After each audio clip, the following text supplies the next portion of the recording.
மத்தேயு 11:29 நீங்கள் அடிக்கடி வாசித்த அறிந்த ஒரு வேத பகுதி. நான் சாந்தமும் மனத்தாழ்மையுமாய் இருக்கிறேன். என் நுகத்தை உங்கள் மேல் ஏற்றுக்கொண்டு என்னிடத்தில் கற்றுக்கொள்ளுங்கள். அப்பொழுது உங்கள் ஆத்துமாக்களுக்கு இளைப்பாறுதல் கிடைக்கும். என்னிடத்தில் கற்றுக்கொள்ளுங்கள், என் நுகத்தை உங்கள் மேல் ஏற்றுக்கொண்டு என்னிடத்தில் கற்றுக்கொள்ளுங்கள். நுகம் என்றால் உபதேசம். நுகம் என்றால் உபதேசம். என் உபதேசத்தை நீங்கள் ஏற்றுக்கொண்டு என்னிடத்தில் என்ன செய்யுங்க? கற்றுக்கொள்ளுங்கள். அப்பொழுது உங்கள் ஆத்துமாக்களுக்கு என்ன கிடைக்கும்? இளைப்பாறுதல். இப்போ நம்மெல்லாம் இயேசுநாதர்கிட்ட வந்திருக்கிறோம். அவர் நமக்கு நல்ல போதகர். கண்ணை வைத்து உனக்கு ஆலோசனை சொல்லுவேன், நடக்க வேண்டிய வழியை உனக்கு காட்டுவேன். இப்படியெல்லாம் நமக்கு அவர் வாக்கு பண்ணியிருக்கிறார். பரிசுத்த ஆவியானவர் குறித்து சொல்லும் போதும் அவர் ஒரு நல்ல போதகர் அப்படின்னு சொல்லப்பட்டிருக்கிறார். இப்போ நான் உங்களை யாரையும் கையை உயர்த்த சொல்லலை. எல்லாருக்கும் மனசாட்சின்னு ஒன்று இருக்குது. இல்லை வீட்டில் விட்டு வந்துட்டீங்களா? எல்லாருக்கும் இருக்குது. இப்போ அந்த மனசாட்சிக்குள்ள நீங்க கேட்டுக்கங்க. இயேசு சொல்லி இருக்கிறார், என் நுகத்தை ஏற்றுக்கொண்டு என்னிடத்தில் கற்றுக்கொண்டால் உங்கள் ஆத்துமா, உங்களுடைய உணர்வு எப்படி இருக்கும்? இளைப்பாரி கொண்டு இருக்கும். இளைப்பாறுதல்னா என்ன? அமைதியான ஒரு வாழ்க்கை. தத்தளிக்காத தெளிந்த நீரோடைய போல உங்கள் இருதயம் இருக்குமானால் அதற்கு பெயர் தான் என்னங்க? இளைப்பாறுதல். அங்க கவலை கிடையாது, வருத்தம் கிடையாது, சஞ்சலம் கிடையாது, தவிப்பு கிடையாது, போராட்டம் இல்லை, ஆக்ரோஷம் கிடையாது. இதெல்லாம் இல்லாம நான் அப்படியே, அதாவது என்னன்னா, எல்லாத்தையும் வீடுகள்லாம் விட்டுட்டு போய் ஒருத்தன் போய் கடற்கரையில் போய் என்ஜாய் பண்ணிட்டு இருப்பான் பாருங்க. இதுக்கு இந்த இளைப்பாறுதலுக்கு ஒரு படம் வரையணும்னு சொன்னா, ஒரு பிக்சரா போட்டு காமிங்க அப்படின்னு சொன்னா எப்படி காட்டுவாங்க தெரியுமா? ஒரு கடற்கரை ஓரமாகவும் 2 மரம் இருக்கிற மாதிரியும், அதுல ஒரு ஊஞ்சல் கட்டி இருக்கிற மாதிரியும், அந்த ஊஞ்சல்ல ஒரு படுத்துக்கிட்டு என்ன பண்ணுவாருங்க? கால் மேல காலை போட்டுக்கிட்டு படுத்துக்கிட்டு ஒரு கூல் ட்ரிங்க்ஸ் குடிச்சிக்கிட்டு இருக்கிற மாதிரி இருப்பார். வேற எதுவுமே அவர் மைண்ட்ல இருக்காது, ரொம்ப ஜாலியா இருப்பார். அப்படி என்னுடைய மனம் இந்த உலகத்துல எதை குறித்தும் கவலையின்றி, என் தேவைகள் ஒரு பக்கம் இருக்கிறது, என் பிரச்சனைகள் ஒரு பக்கம் இருக்கிறது, ஆனால் என்னுடைய மனம் இளைப்பாரி கொண்டிருக்கிறது, என்னுடைய ஆத்துமா இளைப்பாரி கொண்டிருக்கிறது, என் இருதயம் இளைப்பாரி கொண்டிருக்கிறது என்று சொல்லி உங்களில் எத்தனை பேர் சொல்ல முடியும்? இன்னும் வேற மாதிரி சொல்ல போனா, எனக்கு என் மனசுல கவலைங்கிறதே இல்லைங்க. என் மனசுல துளியும் எனக்கு கவலையே இல்லாம நான் வாழ்றேன் அப்படின்னு சொல்லக்கூடியவர்கள் உங்க மனசாட்சி தொட்டு சொல்லுங்க, எத்தனை பேர்? அப்போ இயேசு சொன்ன வார்த்தை என்னாச்சு?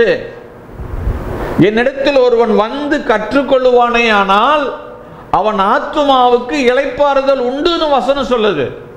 வானமும் பூமியும் ஒளிஞ்சு போனாலும் அவ வார்த்தை மாறாது.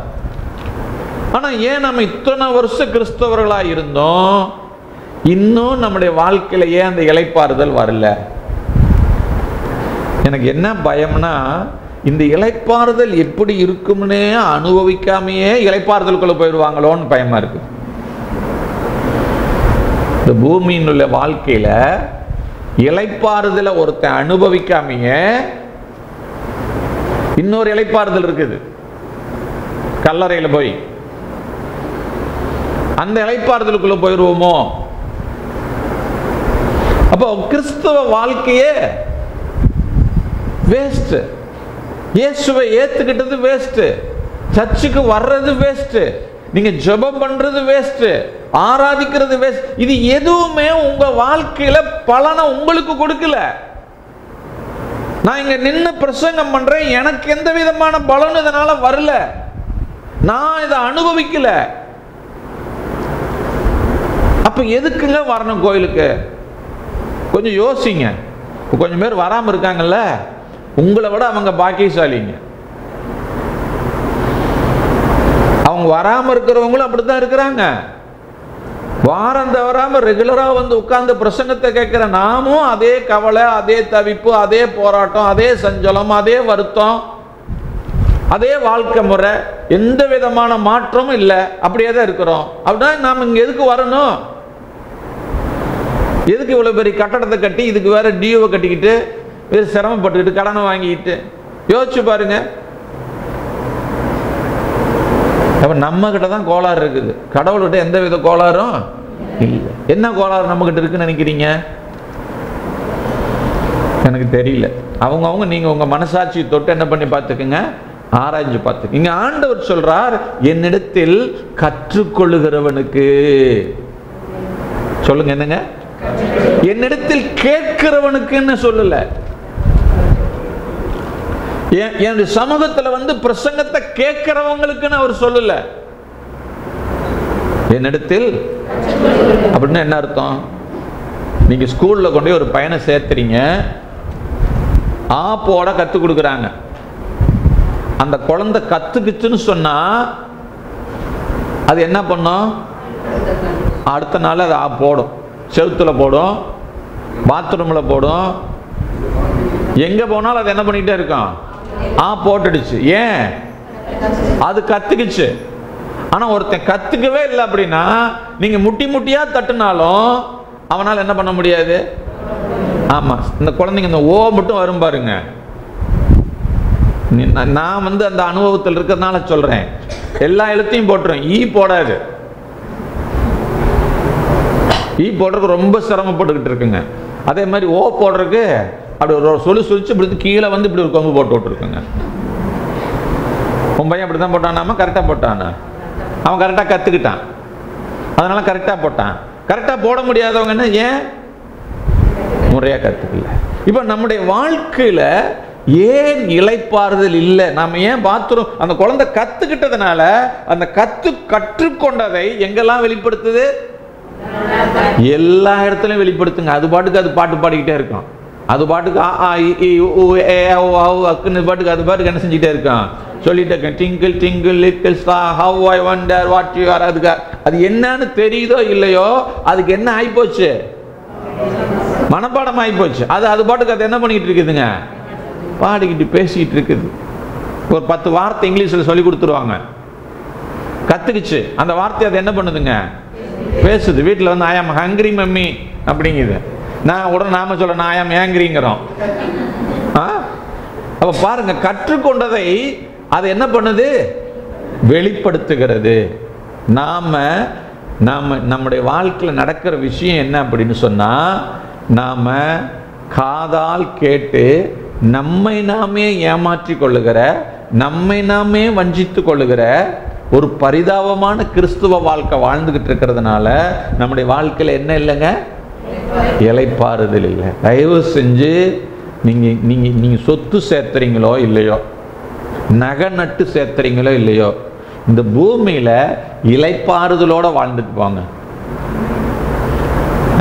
ஏசு நான் இளைப்பாறுதல் கொடுப்பேன்னு சொல்லியிருக்கிறார். நான் பீரோ வழியா புடவை தருவேன்னு சொல்லல,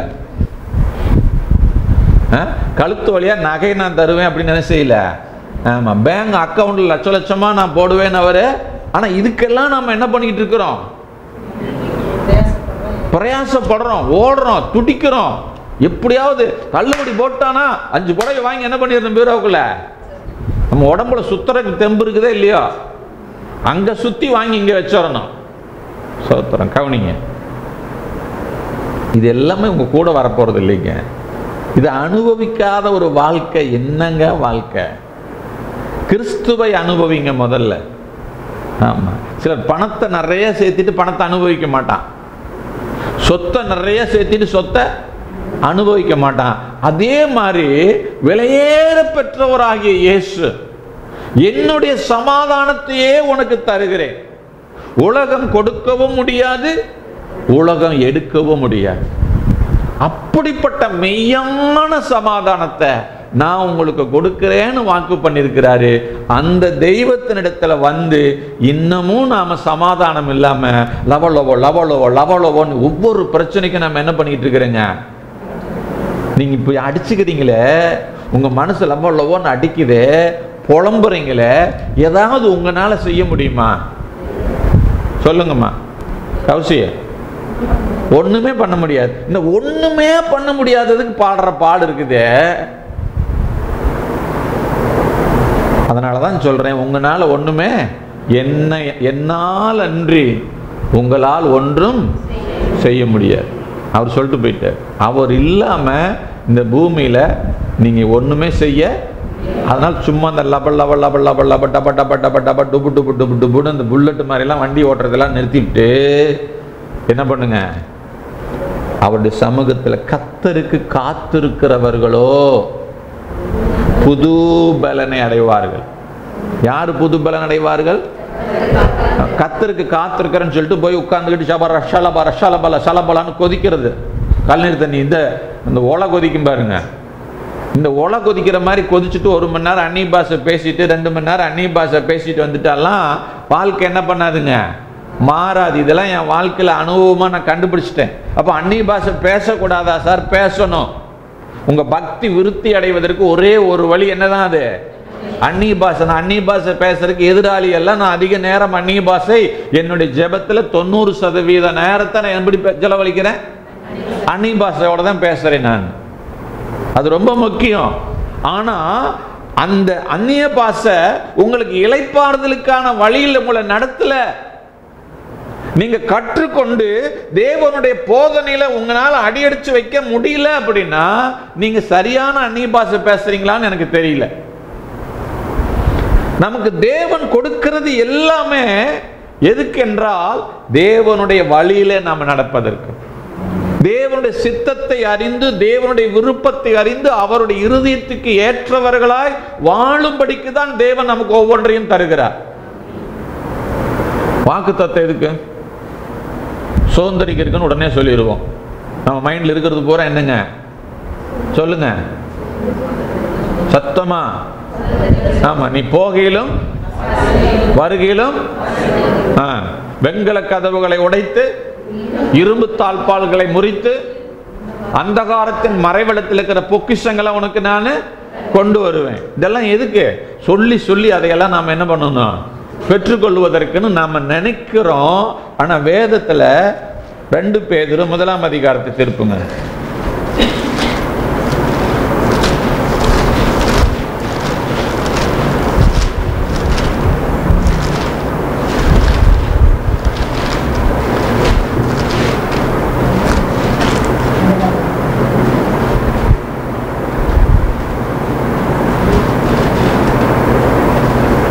மூணாவது வசனத்திலிருந்து வாசிச்சோம் அப்படின்னா, தம்முடைய மகிமையினாலும் காருண்யத்தினாலும் நம்மை அழைத்தவரை அறிகிற அறிவினாலே ஜீவனுக்கும் தேவ பக்திக்கு வேண்டி யாவற்றையும் அவருடைய திவ்ய வல்லமையானது நமக்கு தந்தருளினதும் அன்றி தந்து அருளினதும் தந்து அருளிடுச்சு. அது மட்டும் இல்லாம இச்சையினால் உலகத்தில் உண்டான கேட்டுக்கு தப்பி எதுக்குங்க? திவ்ய சுபாவம்னா டிவைன் நேச்சர், தெய்வீக சுபாவம். வார்த்தையெல்லாம் கொஞ்சம் மொழிபெயர்க்கும் போது சரியான வார்த்தை கிடைக்காம போட்டாங்க. என்ன மொழிபெயர்ப்பு? என்ன வார்த்தை?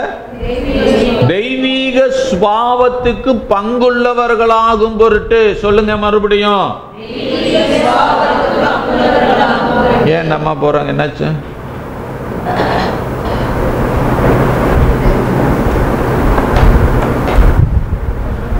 தெய்வீக சுபாவத்துக்கு பங்குள்ளவர்களாகும் பொருட்டு.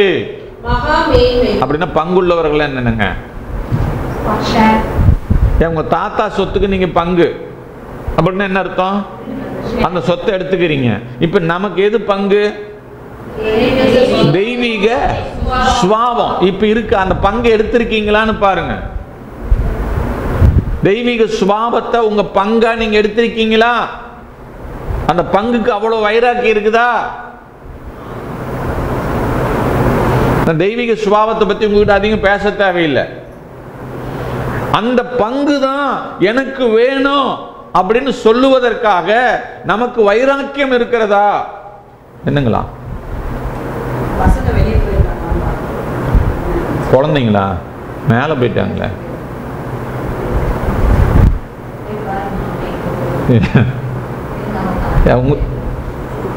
உங்க அம்மா தானே மேல போயிட்டாங்க, தெரியாம போயிடுச்சு பாருங்க. அது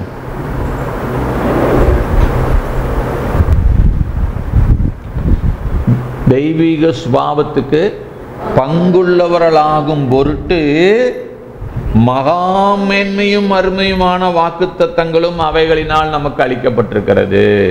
வாக்குத்தத்தம் எதுக்கு அளிக்கப்பட்டிருக்கிறது?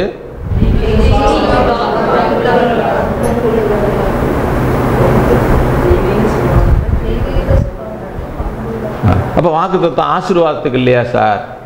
இப்படியே நம்பி தம்பி தான் ஏமாந்து போயிட்டு இருக்கிறாங்க கிறிஸ்துவ உலகம். தெய்வீ வாக்குத்தத்தத்தினால ஆசீர்வாதம் உண்மை, 100% உண்மை. வாக்குத்தத்தம் இல்லாம நீங்க என்ன பண்ண முடியாது. ஒரு டாக்டர்கிட்ட போறீங்க, டாக்டர் அம்மா நேற்று பேசினாங்க, அதுல இருந்து நான் பேசுறேன். ஒரு டாக்டர்கிட்ட போறீங்க, மருந்து எழுதி கொடுக்கறதுக்கு அவங்க என்ன பண்ணுவாங்க? நான் வாயில சொல்றேன், போயிட்டு மெடிக்கல் ஸ்டோர்ல வாங்கிக்கன்னு என்னைக்காவது சொல்லுவாங்களா? பிரிஸ்கிரிப்ஷன் என்ன செய்யறாங்க?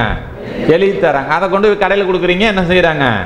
மாத்திரை உங்களுக்கு தர்றாங்க. அந்த மாதிரி வாக்குத்தத்தம் என்பது நீங்கள் ஆசீர்வாதத்தை சுதந்திரிப்பதற்கு தான், இல்லை என்று சொல்லவில்லை. ஆனால் முதலாவது நோக்கம் அதுவல்ல. அதுவும் நீங்க சுயநலவாதி ஆயிடுவீங்க. அந்த வாக்குத்தத்தத்துக்கு நீங்க முதல்ல பங்காளியா மாறணும். அந்த வாக்குத்தத்தம் நிறைவேறுவதற்கு நீங்க தகுதியுள்ளவர்களா மாறணும்.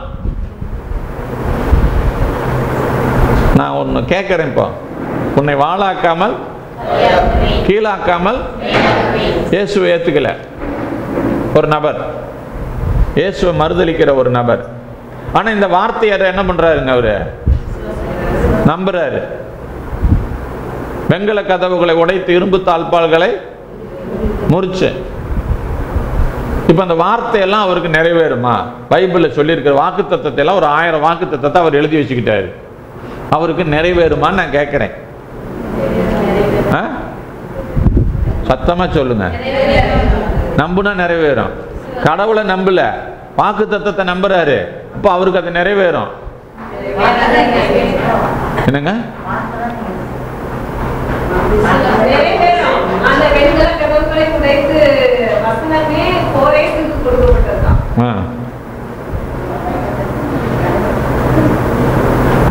அந்த ஒரு வசனம் மட்டும் இல்ல, பைபிள் இருக்கிற எல்லா ஆசீர்வாதமான வாக்குத்தத்தம் பூரா நான் சொல்றேங்க.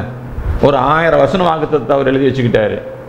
இப்போ டெய்லி அந்த வாக்குத்தத்தத்தை என்ன பண்றாரு? அவரு சொல்லிக்கிட்டே இருக்கிறாரு.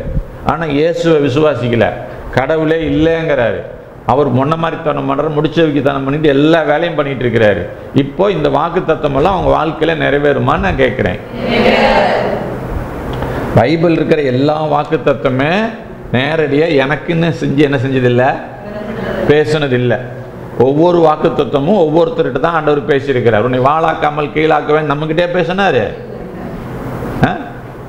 கிறிஸ்து தம்முடைய மகிமையின் நிறைவினாலே உங்கள் குறைவுகள் எல்லாம் நிறைவாக்குவார் நமக்கா சொன்னாரு, பிலிப்பியருக்கு சொன்னாரு.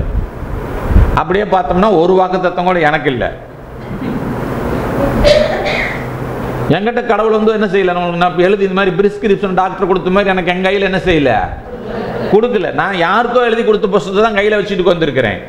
அப்படி பார்க்க போனா எந்த வாக்குத்தத்தமும் எனக்கு உரியது இல்லை. ஆனா நான் விசுவாசிக்கிறேன், எங்க அப்பா வாயிலிருந்து புறப்பட்ட வார்த்தை, அதனால அது என்ன பண்ண எனக்கு நிறைவேறும். என்னுடைய நம்பிக்கை அது. ஓகேவா? இப்ப நான் கேட்கிறேன், ஒருத்தர் நடக்கையில மாற்றம் இல்ல, ஆண்டவரை விசுவாசிக்கல, பைபிளை விசுவாசிக்கல. ஆனா அந்த பைபிளை படிக்கும்போது அவர் என்ன நினைக்கிறாரு, இதுல நல்ல நல்ல வார்த்தைகள்லாம் இருக்குது. குமுதம் கல்கண்டல எப்படி நல்ல வார்த்தை இருக்குது. சுகம் சில்வி பேச, சுகம் அவ பேர் என்ன, சுகி செல்வம், சுகி செல்வம் பேசும்போது நல்லா பேசுறாரு. இந்த பட்டிமன்றத்தில் நிறைய நல்ல கருத்துக்கள்லாம் பேசுறாங்க. அந்த மாதிரி இந்த பைபிள்ல என்ன இருக்குது, நல்ல வார்த்தைகள் இருக்குதுன்னு அவர் எழுதி வச்சுக்கிட்டு இதெல்லாம் என் வாழ்க்கையில் நடக்கும்னு நம்பிக்கிட்டு இருக்கிறாரு. நடக்குமோ நடக்காதோ? இப்பதான் சொன்னீங்க வார்த்தை தானே. நான் முத பாயிண்ட் அதை தாமா சொன்னேன். நடக்க. ஏன் நடக்காது? விசுவாசிக்கிறதுனா என்ன?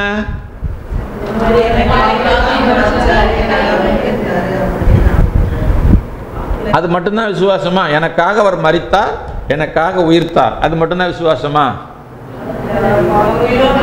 அது ஒரு ஆரம்பம்.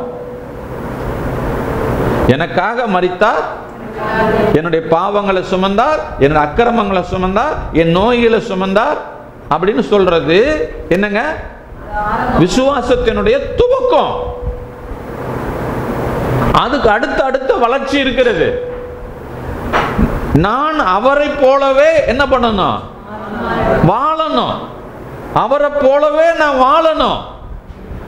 என்ன அவரை மாதிரி வாழ்றதுக்காக தான் அந்த பூமியில என்ன கழுவி இருக்கிறாரு. ஏங்க, உங்க வீட்டில் ஒரு பாத்திரத்தை எதுக்காக கழுவுறீங்க? கழுவி எடுத்து பரன்ல வச்சிடறேன், மறுபடியும் அடுத்த 2 வருஷம் கழிச்சு எடுக்கிறக்கா? மேல ஒருத்தர் போறாரு, இப்ப புடிச்சுக்கிட்டு வழி தெரியாம போறாரா என்னன்னு தெரியல. கவனிங்க, எதுக்குமா பாத்திரத்தை தினம் கழுவுறீங்க? பரன்ல இருக்கிற பாத்திரத்தை தினம் கழுவ மாட்டீங்க. ஏன்? அது உங்களுக்கு இப்போ யூஸ்ல தேவையில்லை. எப்ப தேவைப்படுதோ அப்ப எடுத்து என்ன பண்ணுவீங்க? அதை தூசி தட்டி கழுவி பயன்படுத்துவீங்க. அப்ப உங்களை ஏன் ஆண்டவர் கழுவி இருக்கிறாரு? நீங்க அவருக்கு தேவை. சும்மா கழுவல. இயேசுவின் ரத்தம் என்னை பாவங்களை கழுவி சுத்திகரிக்கிறது விசுவாசிக்கிறது எவ்வளவு 100க்கு 100 உண்மையோ அதே 100க்கு 100 அளவு என்னன்னா நீங்க அவருக்கு தேவை. நீங்க அவருக்கு தேவை. எதுக்கு நீங்க அவருக்கு தேவை?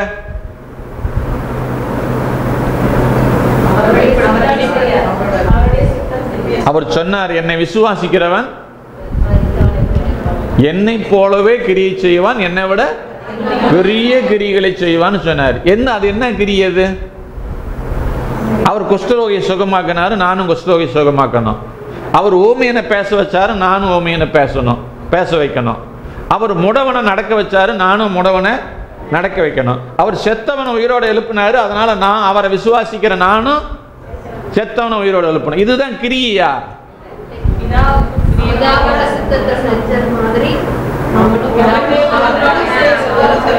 அவர் பூமியில ஒரு மனிதனாய் இருந்து தெய்வமாய் வாழ்ந்தார். ஒரு மனிதனாய் பிறந்து நம்மை போல ரத்தமும் சதையும் உடையவராய் இருந்து பாவம் செய்வதற்கான அநேக வாய்ப்புகள் அவருக்கு கிடைச்சும் சந்தர்ப்பங்கள் இருந்தும் அதையெல்லாம் தூக்கி போட்டுட்டு ஒரு தெய்வம் இந்த பூமியில வாழ்ந்தா எப்படி இருக்குமோ அப்படி அவர் என்ன செஞ்சாரு? வாழ்ந்தார். அப்படி அதுதான் அவர் செய்த கிரியை. அவர் சுகமாக்கினதுக்கு காரணம் அவர் மேல் மனதுருக்கம் உள்ளவராய் இருந்தார். அவர் முடவனை நடக்க வச்சதுக்கு காரணம் அவர் மேல் மனதுருக்கம். ஒரு அந்த யூத குலமே சொல்லுது, ஒருத்தன் பாவம் பண்ணி சபிக்கப்பட்டவனாய் பாவம் நிறைஞ்சவனாய் இருந்தா மட்டும்தான் குருடனா இருக்க முடியும். குருடனுக்கு அனுகிரகமே இல்லை. அவன் பாவப்பட்ட ஜென்மம். அதனாலதான் அவனை பார்த்து கேட்கிறாங்க, இது இவன் செய்த பாவமா? பிறக்கும் போதே அவன் குருடன், கண்ணு தெரியல. அப்ப என்ன அவன் பாவம் பண்ணிருப்பான்? இந்த மக்களுடைய நம்பிக்கையை பாருங்களேன். எங்க பாதியில கண்ணு தெரியாம போயிருந்தா கூட பாவம் பண்ணிட்டான், கண்ணு தெரியாம போயிடுச்சுன்னு சொல்லலாம். அவன் யாரு? பிறவியிலேயே குருடன். அவனை பார்த்து கேட்கிறாங்க, இது இவன் செய்த பாவமா? அப்போ இந்த உலகத்துல மனித குலம் மனிதர்களை பார்க்கிற விதமே எப்படி தெரியுமா? கெட்டு போயிட்டானா, அழிஞ்சு போயிட்டானா, ஒளிஞ்சு போயிட்டானா, பூரா அதுக்கு பூரா என்ன? இப்படி பார்த்து கொண்டிருக்கிற இந்த சமுதாயத்தில் ஆண்டவர் அவர்கள் எல்லாரையும் தன்னுடைய பிள்ளைகளாய் பார்த்தார், பரிதபிக்கக்கூடியவர்களாய் பார்த்தார், மேய்ப்பன் இல்லாத ஆடுகளை போல பார்த்தார். அவங்க எல்லாம் நல்லவங்க இல்ல. நல்ல என்ன புரிஞ்சுக்க, அவங்க யாருமே நல்லவங்க கிடையாது. ஆனா அவர் பார்த்த விதம் எப்படிங்க? மனதுருக்கத்தோடு அன்போடு பார்த்தார். அதுதான் அவருடைய கிரியை. அப்ப என்னை விசுவாசிக்கிறவன் என்ன பண்ணணும்?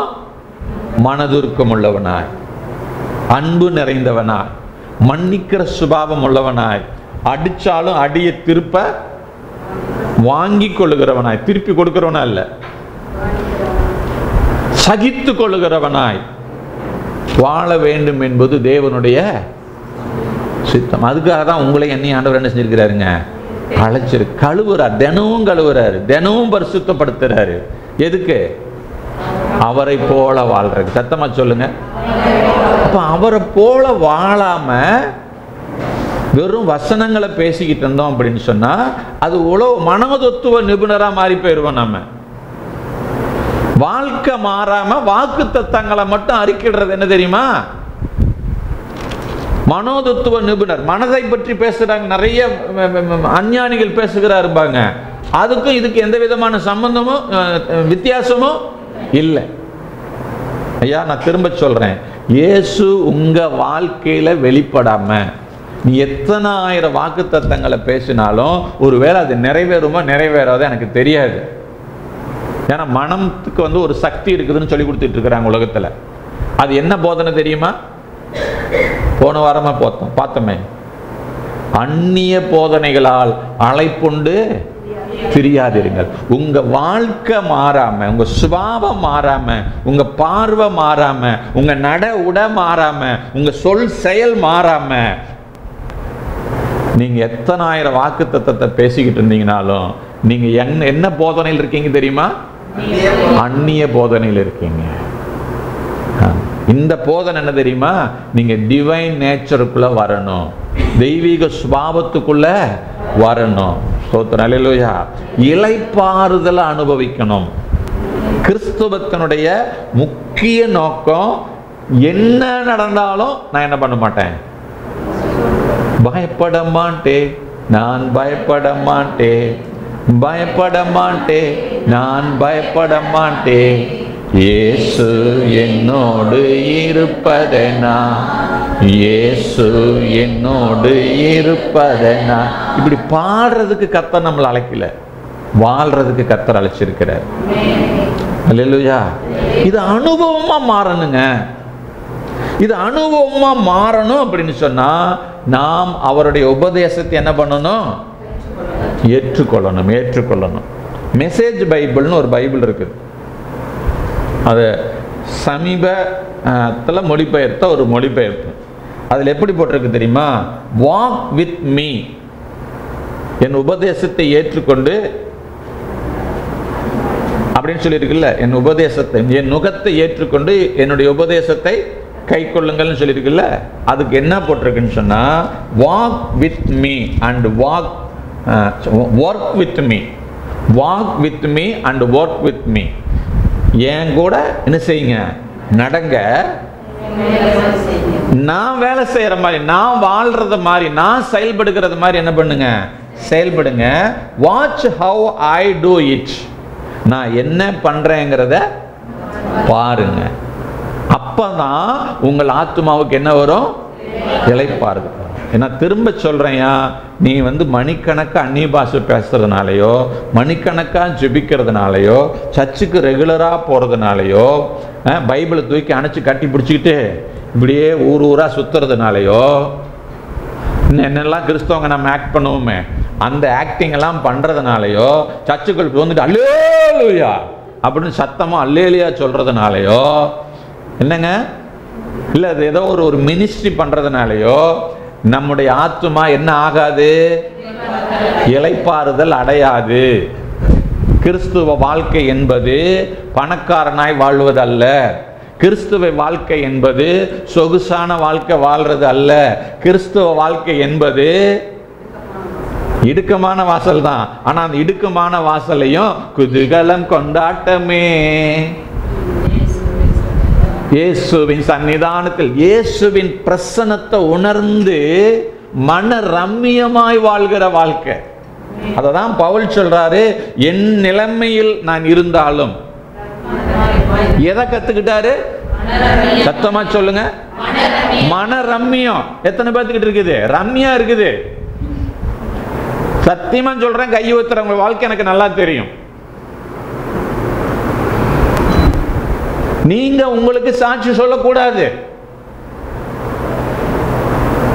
என்னை பத்தி கேட்கணும்னா நான் சொல்லுவேன், நான் ரொம்ப நல்லவன் தான். இந்த பொய் கை உயர்த்தினவரன்னு அனனியா சப்பீரா டபுள்னு வந்து சாவுறாங்க பாருங்க. அந்த மாதிரி வல்லம் என்ன பண்ணணும்? வெளிப்படணும். எனக்கு நல்லா தெரியும், இந்த சபைக்குள் இருக்கிறவங்க எல்லாருடைய வண்டவாளம் தண்டவாளம் எல்லாம் தெரியும். இங்க எல்லாரும் என்ன பண்ணிடலாம்? கையை உயர்த்தி காலை உயர்த்தி ஆட்டம் போட்டு பாட்டு பாடி ஏமாத்தி போடலாம். சோத்திரம். தயவு செஞ்சு புரிஞ்சுக்குங்க, உங்களை நீங்களே ஏமாத்திக்காதீங்க. அதை விட மோசமான வாழ்க்கை வேற எதுவுமே இல்லை. அடுத்தவன் ஏமாந்துட்டா கூட அவனை ஏமாத்திட்டாயான் கரும்பு பிடிச்ச நாய். அவனை நம்புனேன், இந்த சனியை முடிச்சது என்ன பண்ணிச்சு? என்ன ஏமாத்திட்டு போயிடுச்சு. கரும்பு இனிமேலாவது உஷாரா இருக்கலாம் அப்படின்னு சொல்லி ஏதோ ஒன்று சொல்லிக்கிட்டு போயிடலாம். உங்களையே நீங்க ஏமாத்திக்கிறீங்களே ஐயா. இதை விட மோசமான பரிதாபமான வாழ்க்கை வேற எங்க இருக்குது? குஷ்டரோகியை விட மோசமான வாழ்க்கை உங்களை நீங்களே ஏமாத்திக்கிறது.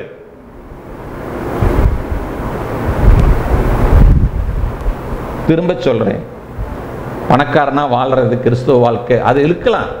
நான் பணக்காரனா வாழக்கூடாதுன்னு சொல்லவே இல்லை, அது பிரதானமே கிடையாது. நிம்மதியா வாழணும், மூச்சு நிம்மதியான மூச்சு வரணும், நிம்மதியா ராத்திரில போய் படுக்கணும், காலையில நிம்மதியா எந்திரிக்கணும். அல்லேலூயா. ஆமா, நீங்க சொல்லுவீங்க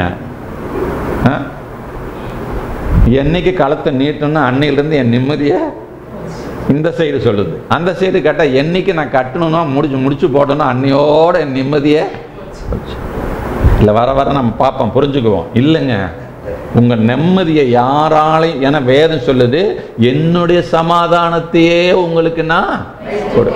அப்படின்னா நாம் என்ன பண்ணல? நாம் அவர் பாதத்தில் உட்கார்ந்து எவன் சொல்ற பேச்செல்லாம் கேட்குறோம். இந்த வீட்டில் பாருங்களேன், பொதுவாக சொல்கிறேன், எல்லாத்துக்கும் ஆண் பெண் எல்லாத்துக்குமே சொல்கிறேன். சொந்த புருஷன் சொல்லுவான், அந்த சீட்டு கம்பெனியில் அந்த நகைச்சீட்டில் அல்லது வந்து அந்த பலகார சீட்டில் பணத்தை போடாதடி, அவனு கொண்டுட்டு போயிடுவாண்டி அப்படின்னு சொல்லுவான். யோ பயா, கேட்க மாட்டாங்க. அதே மாதிரி அம்மா மாதிரி சொல்லுவாங்க, அவங்ககிட்ட கடன் வாங்காத, கடன் வாங்கி இந்த வேலையை செய்யாத, கொஞ்ச நாள் கஷ்டப்பட்டாலும் பரவாயில்ல, கடனை மட்டும் இப்படி உனக்கு என்னடி தெரியும். இப்படி என்ன பண்றது இல்ல, சொந்த புருஷன் பேச்சையும் கேட்கறது இல்ல, சொந்த மனைவி பேச்சையும் கேட்கறது இல்ல. எங்கேயாவது இருந்து ஒருத்தன் வருவான், டிப்டாப்பா போட்டு இன் பண்ணிக்கிட்டு வந்து சொல்லுவான், மேடம் அதில் போடுங்க மேடம், தங்கம்மையிலிருந்து வந்திருக்கிற மேடம், ஜாய் ஆளுகாவிலிருந்து வந்திருக்கிற மேடம், 4 பேர் அப்படி வரிசையாக வந்து நிற்பானுங்க. உடனே பாருங்க, ஏனுங்க இதில் போடலாங்களா? போடலாங்க, போயிருங்க.